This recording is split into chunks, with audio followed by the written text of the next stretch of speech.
자, 이번 시간에는 세계주의와 세계화의 그 구분에 대해서, 특질에 대해서 한번 살펴보겠습니다. 세계화라고 하는 것은, 글로벌라이제이션이라고 하는 것은 세계주의와 구별해야 됩니다.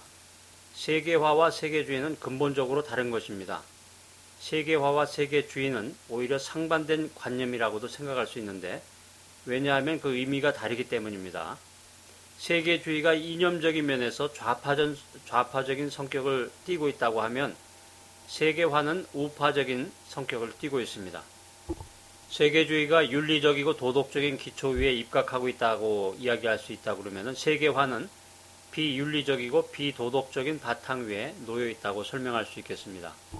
자, 계속해서 여러 가지 특징들이 있는데요. 몇 가지만 살펴보면 세계주의는 이상적인 관념을 가지고 있고 세계화는 현실적인 관념을 가지고 있다. 또 기타 여러 가지 그 특징들을 이야기하고 있는데 그 밑에 좀 중요한 게 하나 나왔네요. 세계주의는 다양성을 존중하지만 세계화는 표준화, 동종화, 획일화를 요구하고 있다라는 이야기가 나옵니다.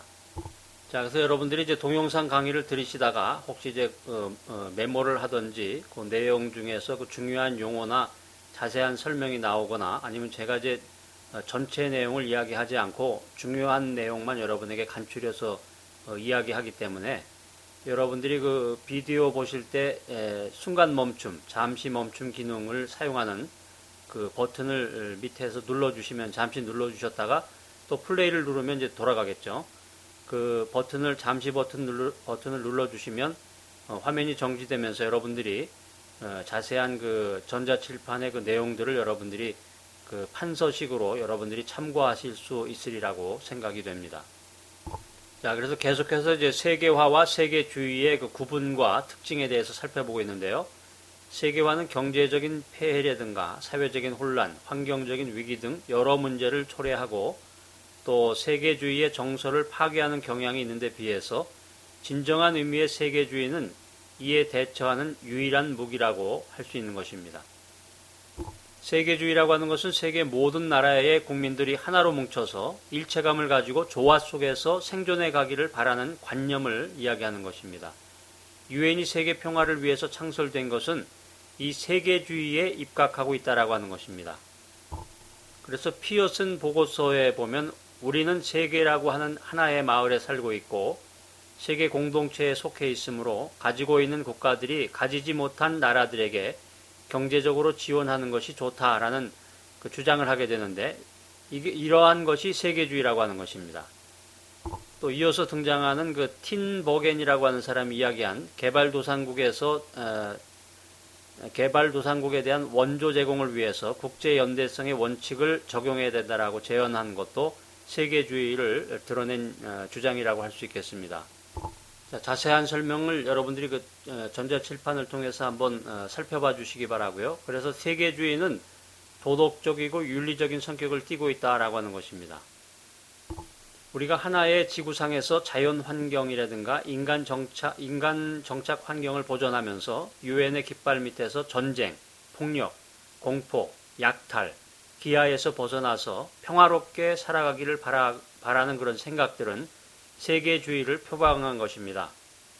그래서 세계주의라고 하는 것은 한마디로 지구상의 모든 인류가 도덕적인 가치와 평등의 그 원칙 위에서 상호 존중과 신뢰감을 가지고 살아가는 것을 그 이상 형태로 삼고 있는다라고 하는 것입니다. 이러한 백그라운드와 그 가치관이 있기 때문에 세계주의라고 하는 것은 다양성을 추구한다라고 하는 것이죠. 이에 반해서 세계화라고 하는 것은 기업, 은행 등의 경제 주체가 이윤의 극대화, 시장의 독점적인 지배, 경제 대상의 제거 등을 도모하기 위해서 의사결정의 기준을 효율성에 둔다라고 하는 것입니다. 오직 효율성에만 두고 세계의 그 영업활동의 강도를 역동화시켜 나가는 일련의 현상이다. 이렇게 설명할 수 있겠습니다. 예를 들어서 그 초국적 기업이 국가를 초월한 국제기업이라고도 할 수 있겠는데 초국적 기업이 모국의 규범과 국익을 무시한 채 현지국의 그 주권이라든가 국민 정서와 마찰을 일으키면서 생산, 판매, 무역, 금융, 운수, 통신 등의 그 영업활동을 세계적으로 파고드는 그런 모든 일련의 행위들은 세계화의 추세를 나타내는 것이라고 말할 수 있겠습니다. 그래서 우리가 이제 뉴스에서 흔히 보게 되는 거대한 규모의 그 금융 자본이 투자 수익이나 금리, 환율의 차이에서 생기는 이익을 취득하기 위해서 때와 장소를 가리지 않고 끊임없이 이동하는 것, 이러한 것들이 세계화의 경향이라는 것이죠. 이를 뒷받침하는 것들이 이제 인터넷 무역이라든가 텔레마케팅, 전자결제 시스템, 이러한 일련의 그 초첨단 정보통신 기술을 이용한 혁신적인 시스템이 세계 통상에 괄목할 만한 역할을 해주고 있다라고 하는 것입니다.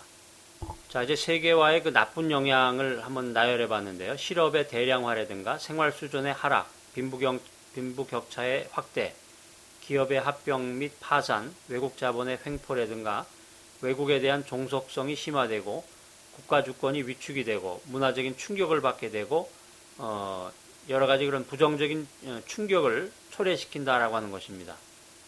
자, 그래서 이제 세계화라고 하는 것은 윤리적 기초 위에 입각한 그런 개념이나 활동이 아니라는 것이죠. 그래서 세계화라고 하는 것은 오직 효율성을 추구하고 세계화 속에서는 의사결정의 기준이 능률에 있습니다. 그래서 이 최대한의 능률이 모든 가치의 척도가 된다라고 하는 것입니다. 능률이 있으면 채택이 되고 능률이 없으면 파기된다라고 하는 것이죠. 그래서 기업가들이 동남아의 어느 일정한 나라에서 생산비가 싼 동남아의 일정한 나라에서 공장을 가동하다가 생산비가 싼 국가로 공장을 옮기려고 하는 그런 행위는 수익이 높은 나라로 자본을 이동시키는 것이죠. 이러한 것들이 비윤리적인 그런 기반 하에서 세계화 현상이라고 볼 수 있는 것입니다.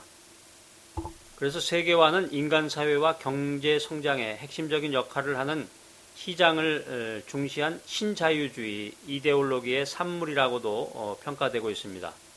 그래서 실제로 최근에 세계화가 촉진됨에 따라서 인간적인 가치가 배제되고 모든 가치는 화폐로 측정이 되고 있고 국가 및 사회의 진보는 경제 성장이라든가 금융시장 상태로 측정이 되고 있는 실정입니다.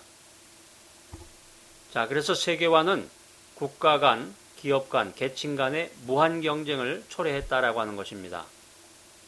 그래서 우리가 전 시간에도 살펴봤던 것처럼 세계화가 낳은 이러한 무한하고 무자비하고 잔인한 경쟁을 가리켜서